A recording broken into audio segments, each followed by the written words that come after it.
마태복음 27장 38절에서 54절 말씀 교독합니다. 이때 예수와 함께 강도 둘이 십자가에 못 박히니 하나는 우편에 하나는 좌편에 있더라. 이르되 성전을 헐고 사흘에 짓는 자여, 네가 만일 하나님의 아들이거든 자기를 구원하고 십자가에서 내려오라 하며,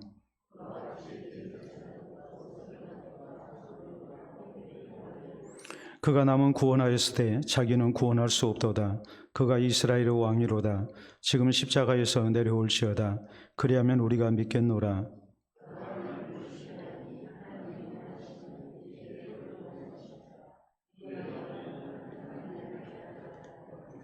함께 십자가에 못 박힌 강도들도 이와 같이 욕하더라.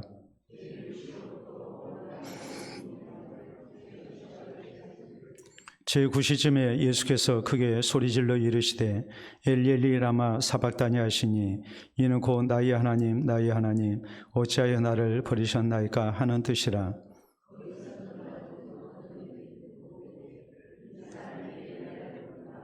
그 중 한 사람이 곧 달려가서 해면을 가져다가 신 포도주에 적시어 갈대에 꿰어 마시게 하거늘,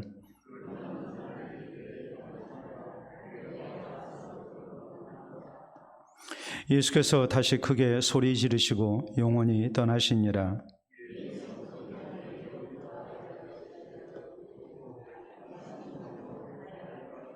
무덤들이 열리며 자던 성도의 몸이 많이 일어나되,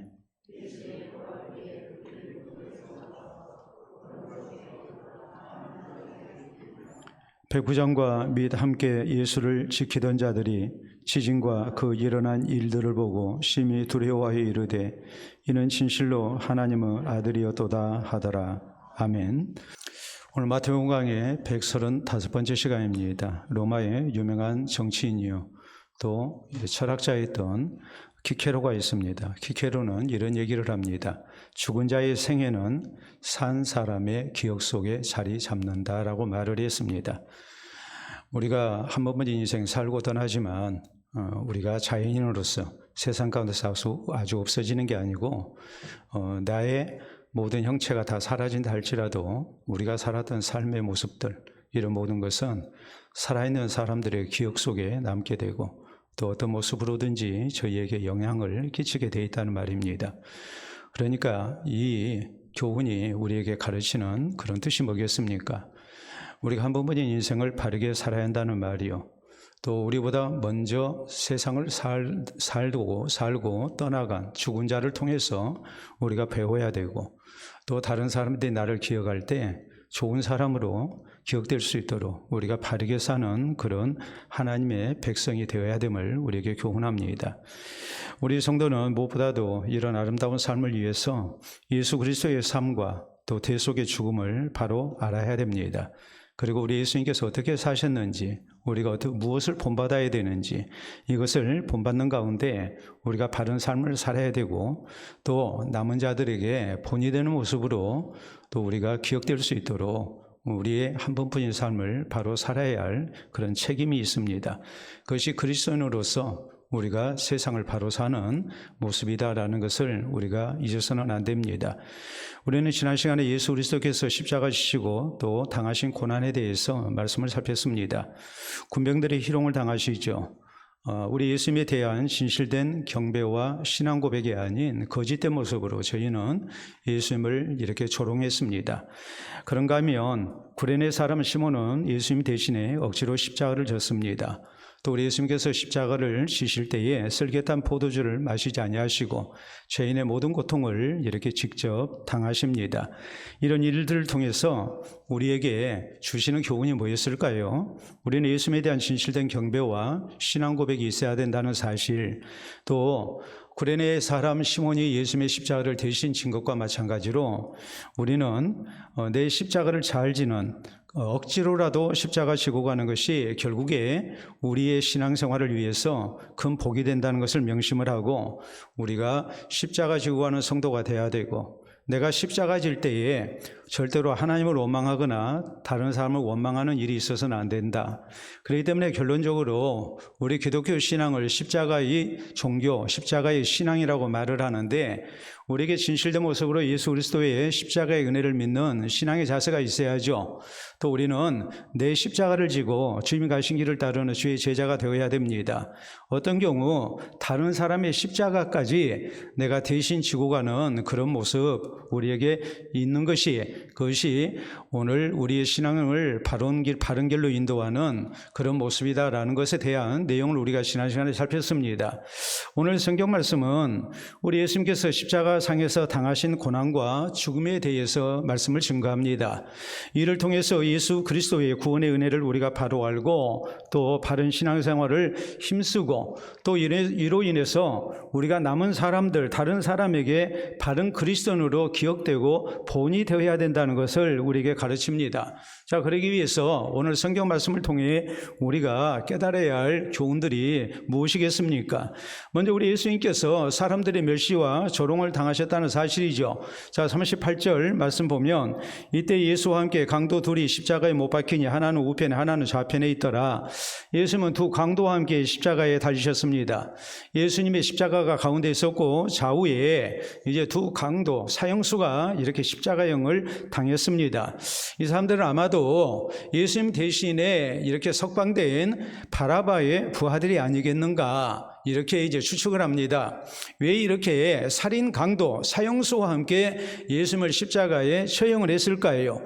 그것은 사람들이 볼 때에 예수님이 저희와 같은 부류일 것이라는 그런 생각을 갖도록 하기 위해서 예수님을 두 강도의 두목으로 오해케 하기 위해서 그래서 그렇게 했으리라고 우리가 충분히 생각이 가능합니다. 자, 39절 지나가는 자들은 자기 머리를 흔들며 예수를 모욕하여라고 했습니다.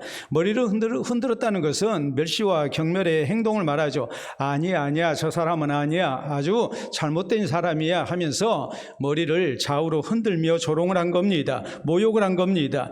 그리고 40절에 이르되 성전을 헐고 사흘에 짓는 자여 네가 만일 하나님의 아들이거든 자기를 구원하고 십자가에서 내려오라 하며 41절 그와 같이 대제사장들도 서기관들과 장로들과 함께 희롱하여 이르되 그가 남은 구원하였으되 자기는 구원할 수 없도다. 그가 이스라엘의 왕이로다. 지금 십자가에서 내려올지어다. 그리하면 우리가 믿겠노라. 그가 하나님을 신뢰하냐 하나님이 원하시면 이제 그를 구원하실지라. 그의 말이 나는 하나님의 아들이라 하였도다 하며 함께 십자가에 못 박힌 강도들도 이와 같이 욕하더라 해서 지금 예수님을 향해서 조롱하는 그 내용을 보면 다른 것이 아니고 이제 성전을 헐고 사흘 만에 다시 세울 수 있다고 했는데 실제적으로 예수님께서 이 말씀하신 것은 분명합니다. 그러나 예수님께서는 성전된 자기 육체를 가리켜서 하신 말씀이라고 그랬거든요. 성전이라는 것은 하나님의 임재의 상징입니다. 그렇기 때문에 하나님께서는 성전, 성막과 성전을 건축해 하시고 저희 가운데 하나님이 함께하고 계심을 믿게 하셨습니다. 하나님의 이름이 있는 것이 성전입니다.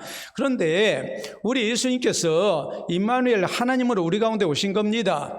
하나님이 직접 육신을 갖고 우리 가운데 오신 거란 말이에요. 그렇기 때문에 우리가 마태복음 1장 21절에 보면 이름을 예수라 하라. 이는 그가 자기 백성을 저들의 죄에서 자기들의 죄에서 구원하실 자이심이라 하면서 23절에 또 뭐라고 말씀하십니까? 예수님의 다른 이름은 임마누엘이라.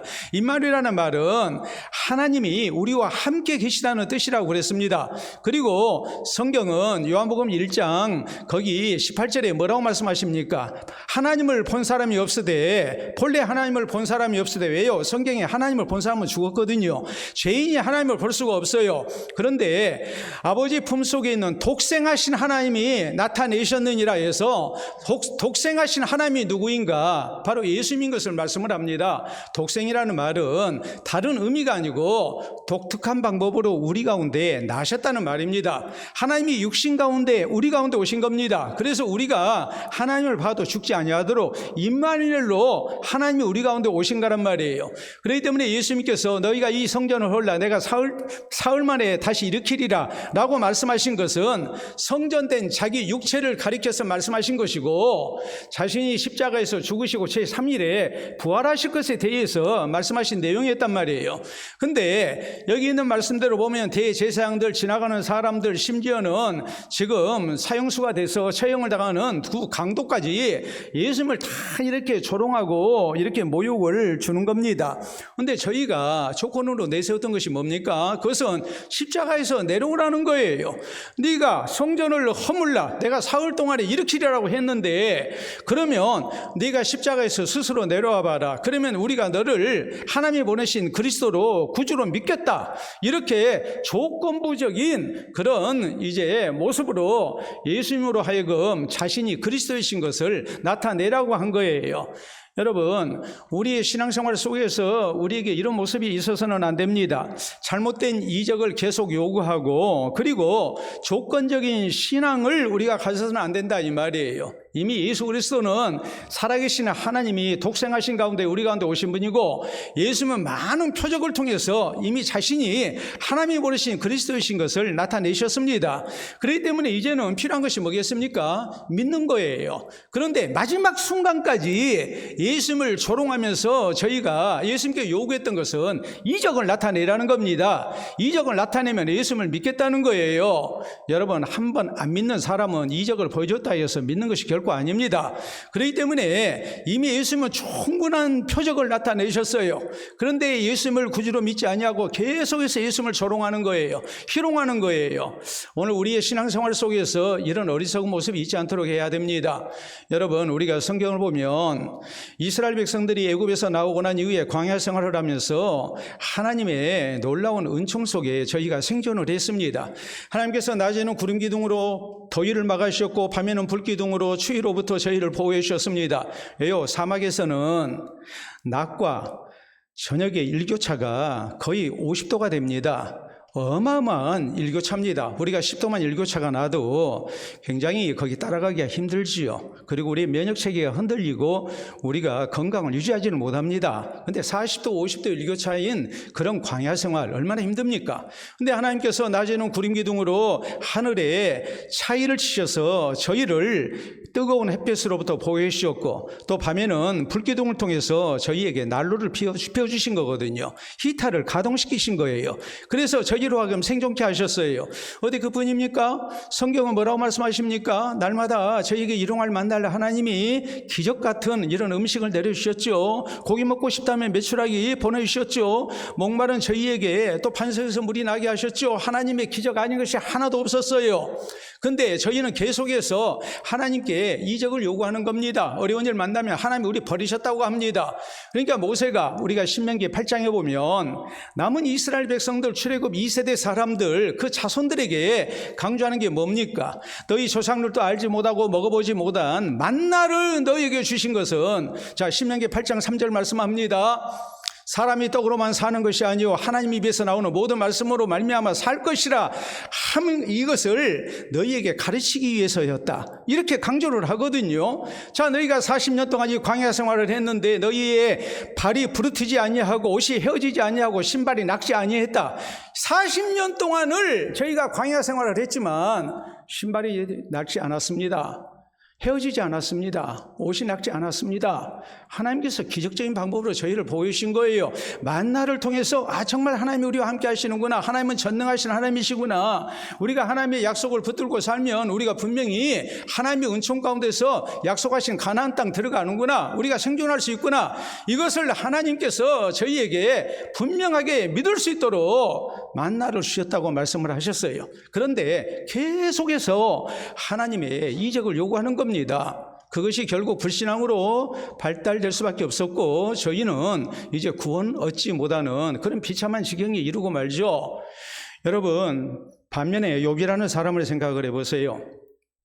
사탄이 하나님에게 욥의 신앙에 대해서 의심을 합니다. 그것은 뭐였습니까? 아니, 하나님을 생각해 보십시오. 하나님이 욥에게 엄청난 복을 주지 않았습니까? 그런 엄청난 복을 받은 사람이 하나님을 잘못 섬긴다는 것은 상상할 수 없는 일 아닙니까? 제가 지금 각색에서 말씀드린 겁니다. 저에게 주셨던 모든 것을 빼앗아 보십시오. 그러면 그가 정말로 변함없이 하나님을 사랑하고 하나님을 섬기는지 한번 해봅시다 그러거든요. 하나님이 허락을 하세요. 자, 욥의 모든 소유를 하루 동안에 사탄이 다 빼앗았습니다. 욥의 10남매가 집이 무너져서 한꺼번에 다 매몰돼서 죽었습니다. 욥의 건강까지 잃었습니다. 자, 이런 무서운 시험 속에서 욥의 신앙은 뭐였습니까? 다른 게 아니죠. 수신이도 여호와시오 거두신이도 여호와시오니 여호와 이름의 찬송을 받으실지로다 하고 욥이 하나님께 경배하고 찬송을 드리거든요. 또 우리가 하나님께 복을 받았으니 화도 받지 않겠느냐 하면서 입술로 어리석게 하나님 앞에 원망하고 범죄하는 죄를 저지르지 아니했다고 성경은 말씀합니다. 내가 형편이 좋으니까 하나님 잘 섬기고 형편이 안 좋으니까 그 신앙이 변질되고 그랬던 것이 결코 아니란 말이에요. 다니엘과 그의 세 친구의 신앙도 마찬가지입니다. 왕이 만든 우상 신상에 절 한번 하라고 그러는데 그거 거절합니다. 그래서 결국 화형에 처해지게 됩니다. 그럴 때 이 세 친구는 뭐라고 얘기합니까?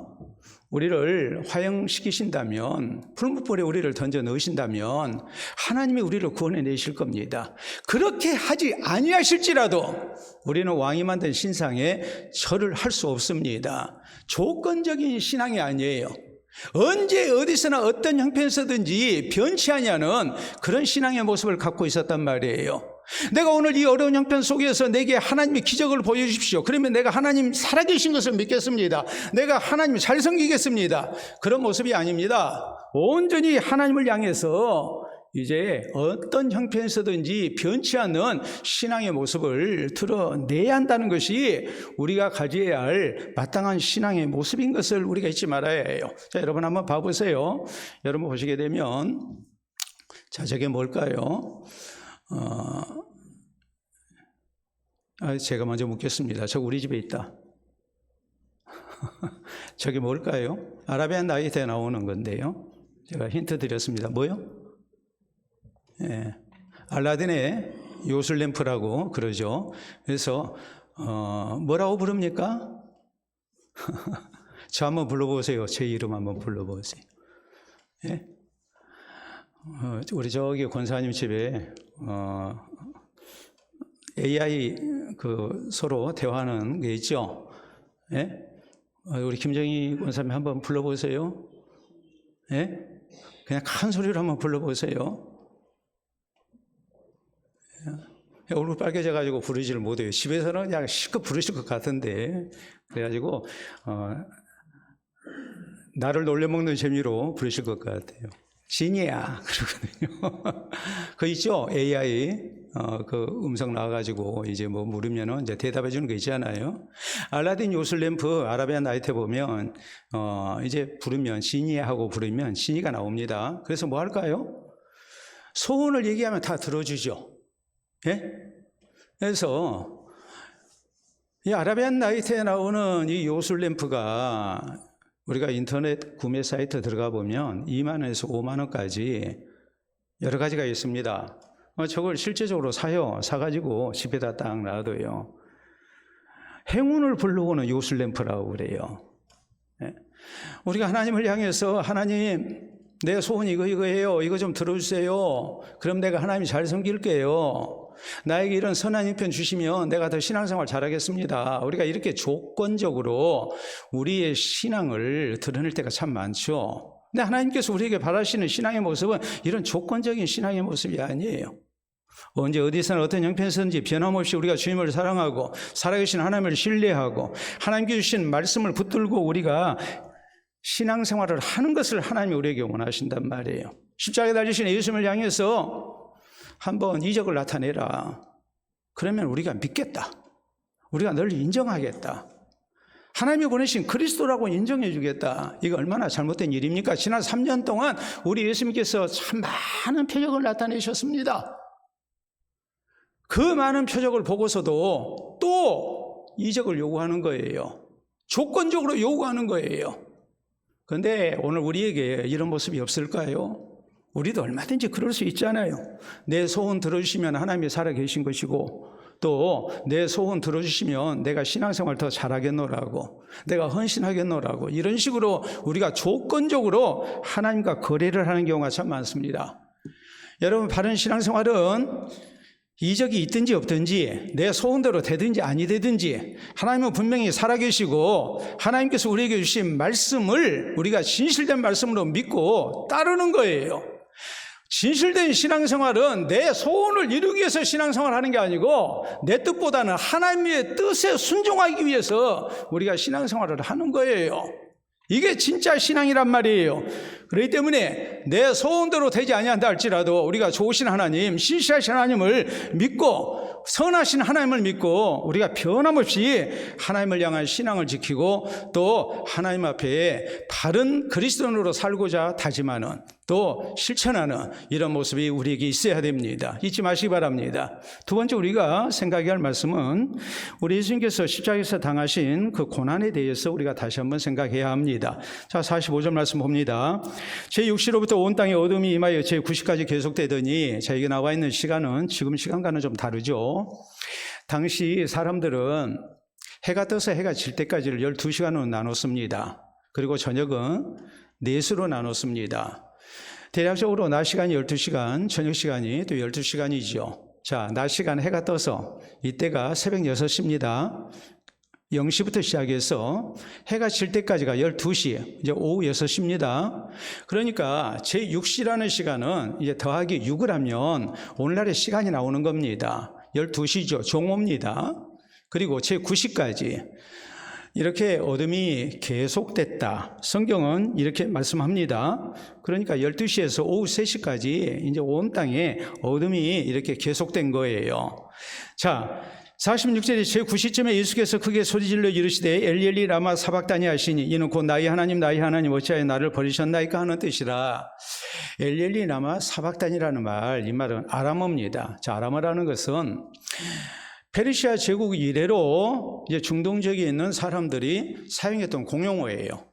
그러니까 페르시아 제국 내에 있었던 사람들, 자기 나라 말도 물론 있었지만 통상적으로 사용했던 용어가 바로 아람어였습니다. 그래서 페르시아 제국 내에 있는 사람들, 장사하는 사람들, 이런 사람들은 아람어를 통해서 다 이렇게 대화가 가능했어요. 우리가 오늘날 영국이 이렇게 세계를 제패하고 해서 이제 영어 문화권이 이렇게 생겼죠. 그래서 영어를 가지고 우리가 국제 공용어로 이렇게 사용하는 것과 마찬가지로 언어의 영향력이라는 것이 국력에 이렇게 비례하잖아요. 그와 마찬가지예요. 그래서 예수님이 엘리 라마 사박다니라 하셨는데 이 말은 나의 하나님 어찌하여 나를 버리셨나이까 라는 뜻이라고 그랬습니다. 자, 우리 예수님께서는 겟세마네 동산에서 불과 몇 시간 전에 기도하실 때 아버지 할만하시던 이 잔을 내게서 지나가게 하시옵소서. 그러나 내 원대로 하지 마옵시고 아버지 원대로 되기를 원하나이다 해서 하나님을 향해서 뭐라고 불렀냐면 뭐라고 불렀어요? 아버지라고 불렀거든요. 아버지라고 불렀는데 십자가상에서 지금 아주 무서운 고난을 당하실 때는 엘리 라마 사박다니 어찌하여 나의 하나님 어찌하여 나를 버리셨나이까라고 이렇게 외치십니다. 왜 나의 아버지를 하지 아니하고 나의 하나님이라고 하셨을까요?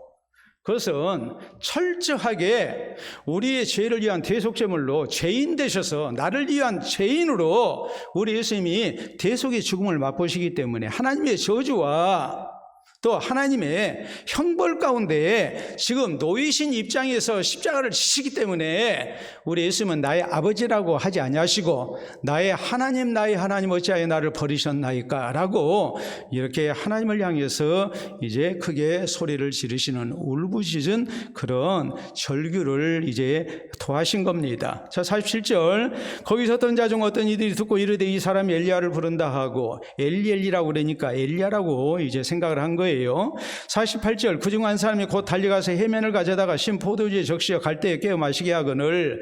자, 신 포도주에 이렇게 신 포도주를 갈대에 이렇게 해서 해면을 끼워 가지고 신 포도주를 거기에 적셔서 마시게 했다. 신 포도주는 일종의 이제 갈증을 이렇게 없애주는 그런 효과가 있거든요. 자, 십자가형을 당해가지고 피를 막 쏟으니까 갈증이 일어나죠. 그래서 우리가 요한복음에 있는 내용을 보면 예수님이 내가 목마르다라고 외치십니다. 그래서 사람들이 이제 신포도주를 이렇게 해면에 적셔가지고 갈 때 꿰어서 마시게 하시니까 예수님 다음 하시는 말씀이 다 이루었다 하시고 그 영혼이 떠나가셨다 그랬거든요. 성경 모든 애언을 이루셨다는 말이에요. 자, 여기서 우리가 궁금한 거 하나 있죠. 그게 뭘까요? 해면. 해면이 뭘까요? 자, 한번 보도록 하겠습니다. 저게 해면입니다. 자, 저 해면은 쉽게 얘기하자면 천연 스펀지예요. 이 해면이라는 것이 이제 라틴 말로 학명이 스폰지아 오피시날리스라고 그럽니다. 스폰지아예요. 스폰지아. 이 해면 동물이거든요. 바다에서 자라요. 특히 지중해안 따뜻한 곳에 또 저 아메리카 지역에 가면 이제 멕시코 앞쪽에 카리브해가 있는데 카리브해의 따뜻한 곳에서 자라나는 해면 동물입니다.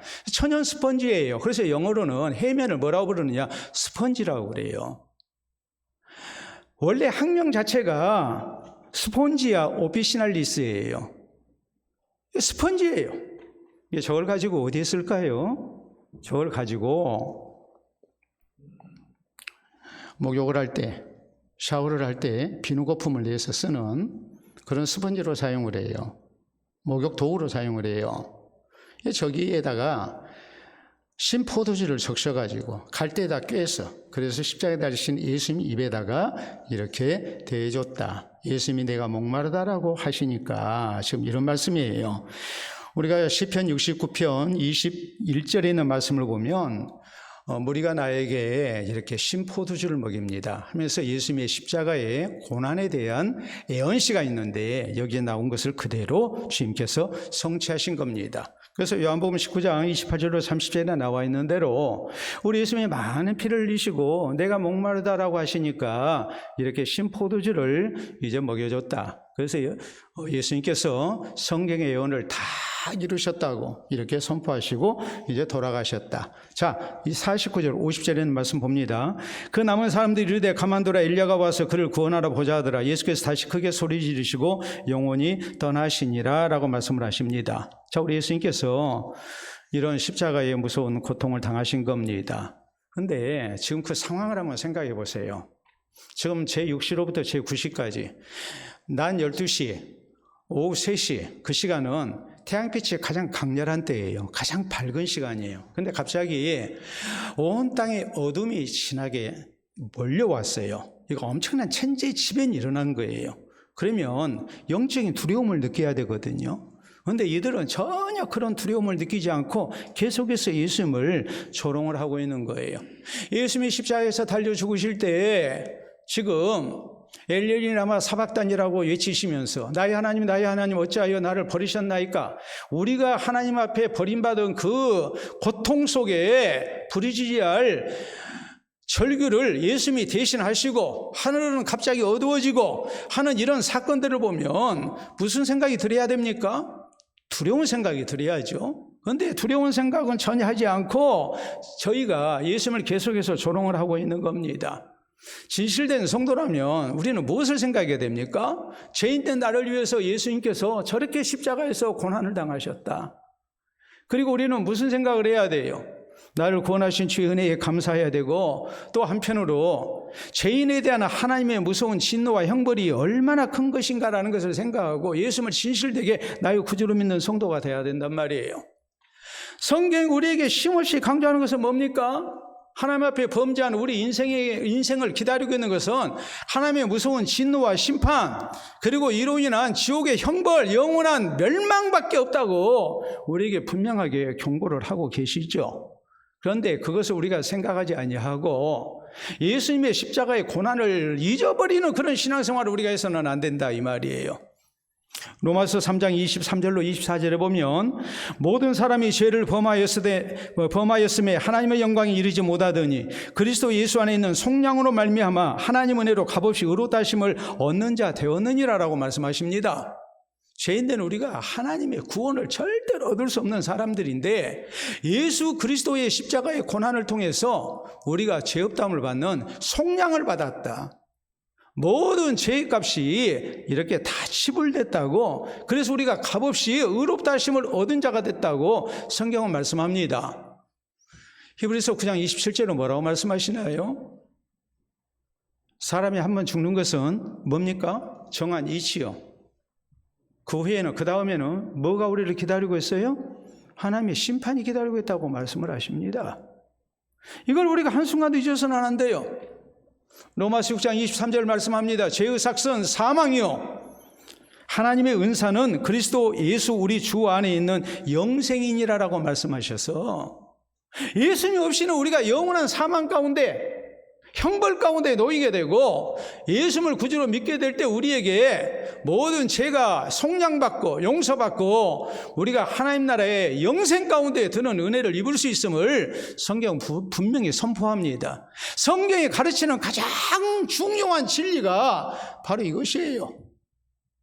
우리가 왜 기독교 신앙을 가져야 되는가? 예수 그리스도 외에는 구원의 길이 없기 때문에 그러는 거예요. 이걸 성경이 우리에게 가장 중요하게 말씀하는데, 그것은 믿지 아니하고 자꾸 우리가 엉뚱한 거나 붙들고 우리가 신앙생활을 하고 있다면 얼마나 어리석은 일이 되고 말겠습니까? 유대인의 지혜서인 탈무드에 이런 말이 나옵니다. 한 귀족이 바보 하인을 데리고 있었습니다. 하루는 이 귀족이 바보 하인에게 지팡이 하나를 줍니다. 그래서 야, 너보다도 더 어리석은 바보를 만나거든 이 지팡이를 줘라 그랬어요. 모욕이죠.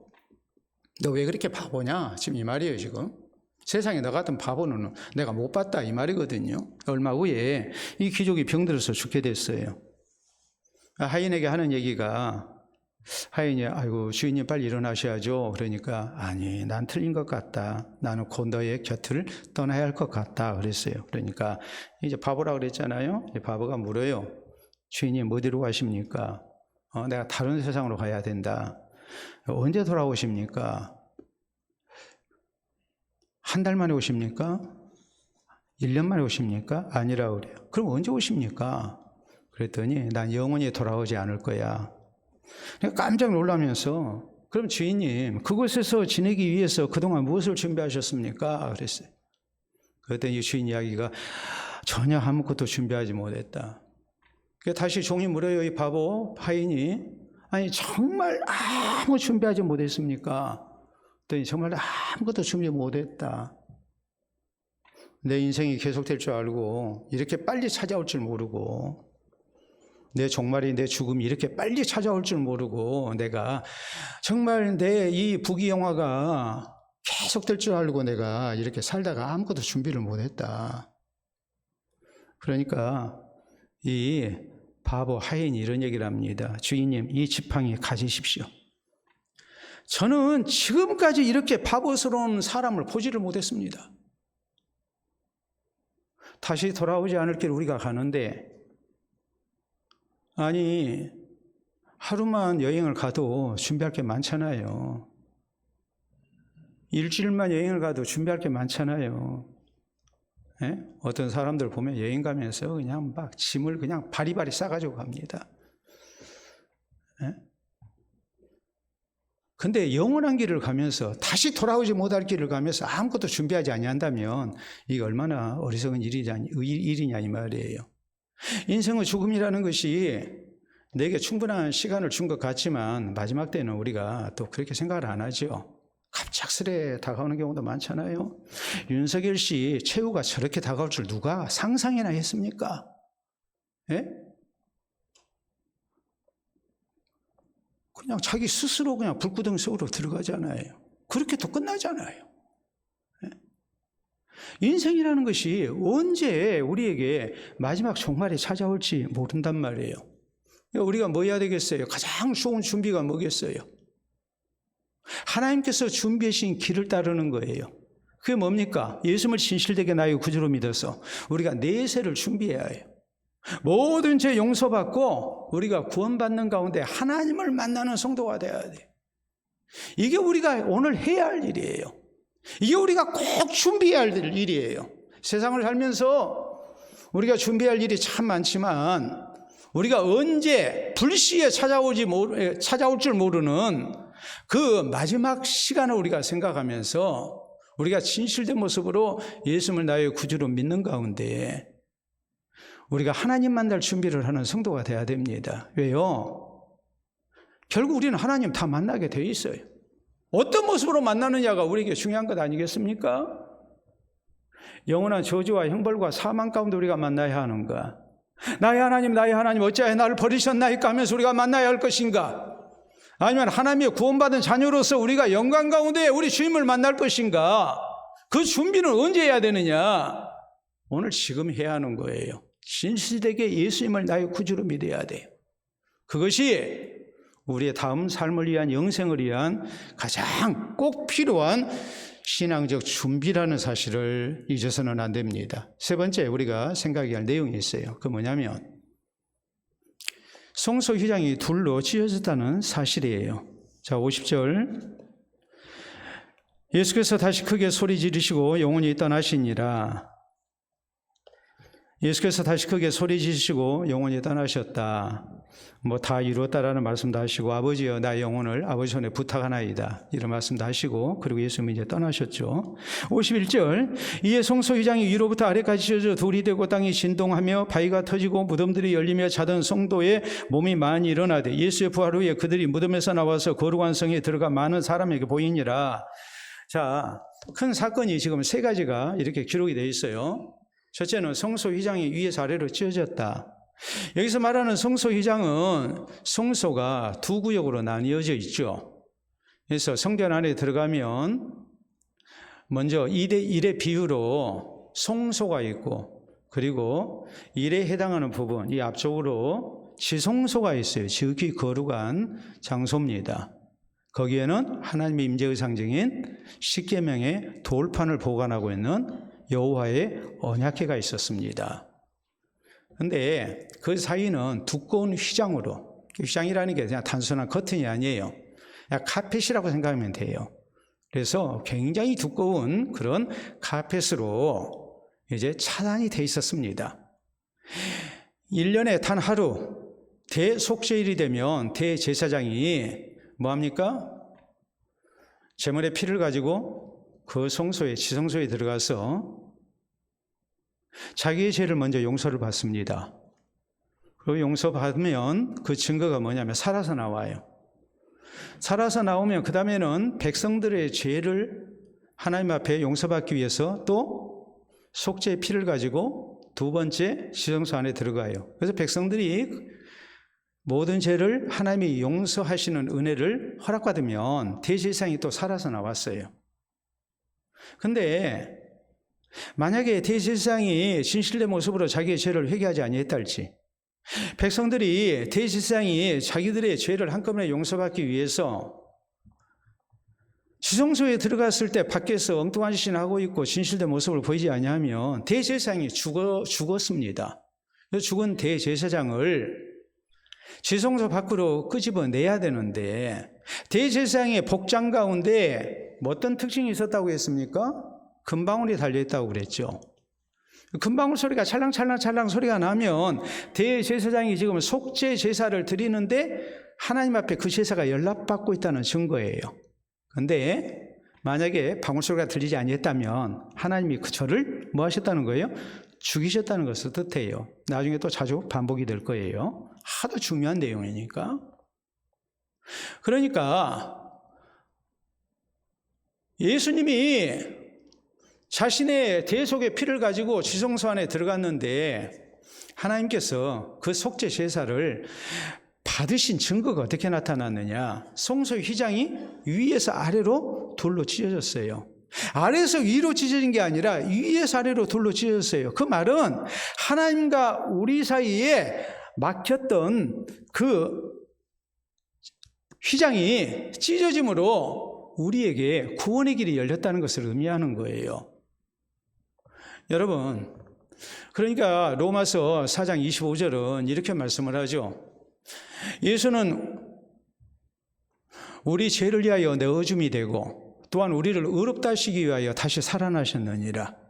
예수 그리스도의 십자가의 죽음은 죄인된 우리를 속죄하기 위한 제물이었고 제사였고, 예수님이 다시 살아나신 것은 하나님이 그 속죄 제사를 받으신 가운데 우리가 의롭다함을 얻은 결과였다. 예수님의 부활입니다. 그러니까 살아서 나오셔야 되는 거예요. 예수님의 부활이 그래서 나타나는 거예요. 예수는 우리 범죄함을 위하여 내어짐이 되고 또한 우리를 의롭다 하시기 위하여 다시 살아나셨느니라. 예수님의 십자가의 죽음과 부활 사건은 우리를 의롭게 하신 하나님의 응답이었어요. 그렇기 때문에 성경은 뭐라고 말씀하십니까? 우리가 에베소 2장에 있는 말씀을 보면 우리 예수님께서는 하나님과 우리 사이에 중간에 막힌 담을 허셨다 그랬어요. 중간에 막힌 담을 허셨다. 성소의 휘장이 위에서 아래로 찢어진 거예요. 그리고 유대인과 이방인 사이, 헬라인 사이에 중간에 막힌 담을 허셨습니다. 이제는 예수 그리스도 안에서 그 누구든지 다 구원 얻을 수 있는 길이 열린 거예요. 성경은 그렇게 설명을 해요. 히브리서 10장 19절 이하는 또 뭐라고 말씀하십니까? 거기 있는 말씀을 보면 예수님께서 십자가에서 달려 죽으심으로 우리에게 새롭고 산 길이 열렸다. 우리가 하나님 앞에 나가는 산 길이 열렸다. 전에는 하나님 앞에 나가면 다 뭐였는데? 죄인이기 때문에 죽었는데 이제는 하나님 앞에 나아갈 수 있는 길이 열렸는데 그 길은 새롭고 산 길이다라고 말씀하고 휘장은 곧 저의 육체니라라고 이렇게 말씀을 합니다. 예수님이 십자가에서 자기의 몸이 찢어지심으로 찢기심으로 성소의 휘장이 둘로 위에서 아래로 찢어졌고 이제 새롭고 산 길이 열려서 우리가 하나님 앞에 나아가서 구원 얻는 길이 열렸단 말이에요. 이 모습을 보고 자 54절 백부장과 및 함께 예수를 지키던 자들이 지진과 그 일어난 일들을 보고 심히 두려워하여 이르되 이는 진실로 하나님의 아들이었도다 하더라. 자 많은 지진이 일어났죠. 자, 세 가지 사건이 일어났다고 그랬어요. 성소 휘장이 위에서 아래로 찢어졌어요. 그리고 지진이 일어났어요. 또 하나는 무덤이 열리는 가운데 죽은 자들이 많이 이렇게 일어났다고 그랬어요. 예수 그리스도의 부활, 그리스도의 십자가의 죽음과 부활을 통해서 우리가 얻게 될 부활의 영광을 지금 상징적으로 예표적으로 보여주는 사건들이 있었거든요. 그러니까 십자가형을 집행하는 책임자였던 백부장이 이걸 보고 심히 두려워한 가운데 이는 진실로 하나님의 아들이었도다라고 이렇게 인정을 하는 겁니다. 교회 전승에 의하면 이 백부장은 론지누스라는 로마의 장교였습니다. 그는 이 모습을 보고 회개합니다. 그리고 예수님을 구주로 믿는 가운데 초대교회 지도자가 됐고 그는 나중에 순교의 제물이 된 걸로 이렇게 전하고 있습니다. 여러분 스포츠 목사님은 우리 기독교 신앙이 뭐냐? 기독교 신앙을 이렇게 정의했습니다. 예수님은 나를 위해 죽으셨다. 이게 기독교 신앙이라고 그랬어요. 여기 하나 더 한다면 죽으시고 다시 뭐 하셨다? 부활하셨다. 그리고 스포츠 목사님은 죽을 때 이런 말씀을 했습니다. 이제 나는 예수님을 통하여 하나님 앞에 나아간다 그랬어요. 내 이름으로 나간 게 아니고 예수님을 통해서 우리가 하나님 앞에 나아가는 겁니다. 사랑하는 성도 여러분, 성경은 요한복음 14장 6절에 분명히 말씀하죠. 예수님이 십자가 시전 하신 말씀이에요. 내가 곧 길이요 진리요 생명이니 나로 말미암지 않고는 아버지께로 올 자가 없느니라. 예수님을 구주로 믿어야 돼요. 성소 휘장이 위에서 아래로 찢어졌어요. 죄인된 우리가 살 길이 열렸어요. 예수 그리스도의 십자가의 대속의 사역이 오늘 죄인된 나를 모든 죄에서 용서받게 하고 하나님 앞에 나아가게 하는, 나를 영생길로 구원의 길로 인도하는 유일한 길인 것을 우리가 진실되게 믿을 수 있기를 바랍니다. 예수님의 제자 가운데 안드레는 순교 때에 사흘 동안 십자가에 매달린 가운데 이제 죽음을 맞이했습니다. 그래서 오늘날 그리스에 파트라스라는 이 안드레가 순교한 그 지역에 안드레 순교 기념 교회당이 있어요. 우리가 11년 전 2013년에 교회에서 성지순례 갔을 때 거기 다 갔어요. 안드레 순교 기념 예배당 다 갔어요. 갔는데 한번 우리가 사진을 한번 보도록 할게요. 혹시 기억하시는지 모르겠어요. 저 예배당이에요. 다음 사진 보시게 되면 이 파트라스라는 지역에서는 안드레의 십자가가 굉장히 유행입니다. 그래서 공중에다가도 저렇게 십자가 조형물을 걸어놨어요. 안드레 십자가는 X자형 십자가거든요. 안드레가 저기에 이렇게 매달려가지고. 베드로의 십자가는 뭐였습니까? 거꾸로 달려 죽었잖아요. 근데 안드레는 이렇게 양팔을 X자로 다리까지 벌려가지고 그래서 순교를 이제 했습니다. 자, 다음 사진 보시게 되면 저 안에 이 예배당 기념 예배당 안에 저렇게 안드레의 두상 머리가 보관되어 있는 묘소가 있어요. 자, 다음 사진 보도록 하겠습니다. 자, 안드레가 X자형 십자가에 이렇게 매달리는 모습이에요. 저렇게 순교를 당했어요. 자, 다음 사진 보시게 되면 저게 안드레가 십자가형을 당하고 이제 또 그 십자가가 불타고 했던 거, 그 조각을 가져다가 저렇게 이제 전시를 해놨어요.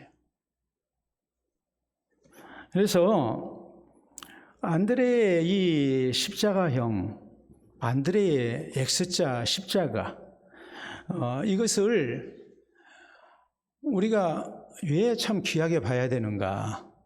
뭐 특별한 모습으로 죽었으니까 귀한 게 아니에요. 안드레가 저 십자가형을 당하면서 그가 어떤 신앙 고백을 했는가라는 거예요. 그 십자가 앞에, 예수 그리스도의 십자가 앞에 그가 역시 십자가형을 당하면서 순교 때 어떤 신앙 고백을 했는가? 우리가 다음 보도록 하겠습니다.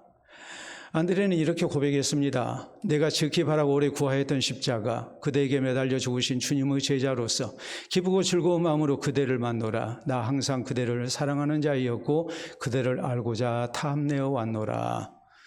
그리스도 예수여, 내가 배웠고 내가 사랑하는 주님 안에 있는 나를 받으소서. 주님의 영원한 나라에 내 영혼을 받으소서라고 순교를 했습니다. 여러분, 우리가 예수님의 십자가를 볼 때에 어떤 신앙 고백이 있어야 될까요? 그냥 예수님이 그냥 십자가에 달려 죽으셨다, 내 죄 때문에 달려 죽으셨다, 그걸로 끝내야 됩니까? 오늘 성경 말씀에 우리에게 강조하는 내용이 뭐예요? 십자가에 달리신 예수님을 놓고 네가 내려와라 그러면 내가 믿겠다, 이런 조건부적인 신앙의 모습은 있어서는 안 된다는 것.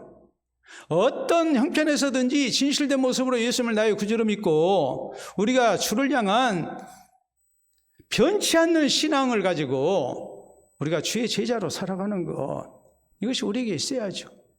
또 우리에게 필요한 것이 뭐겠습니까?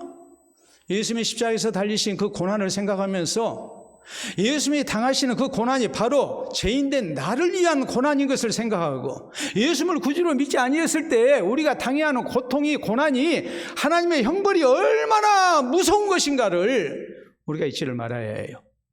그리고 오직 진실되게 예수님만이 나의 구주이신 것을 믿고 우리가 언젠가 다 죽어 세상 떠나고 우리가 하나님 앞에 서야 될 텐데, 예수님만이 나를 하나님의 보좌 앞으로 인도하는 유일하신 구원의 주님이 되십니다를 고백하면서 우리가 믿음의 길을 가는 예수 그리스도의 제자가 되어야 됩니다. 오늘 주님의 십자가의 죽음과 그 고난을 통해서, 또 십자가 주위에 섰던 무리들의 모습을 통해서 우리의 신앙을 다시 한번 점검하고 또 주님 바라시는 바른 신앙을 지켜나가는 우리 모두가 될 수 있기를 바랍니다. 우리 함께 기도합니다. 우리 예수님은 내 죄 때문에 십자가에 달려 죽으셨습니다.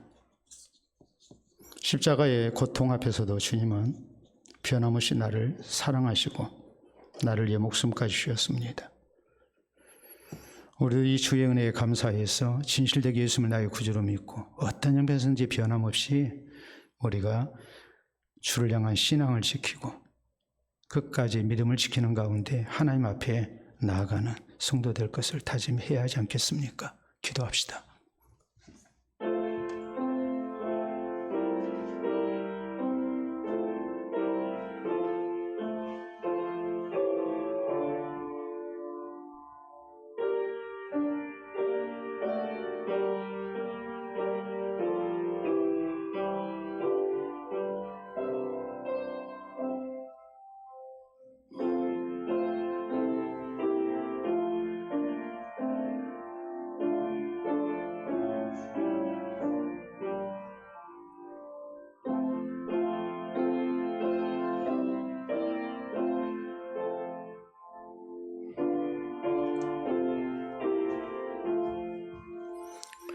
아버지 하나님, 은혜를 진심으로 감사합니다.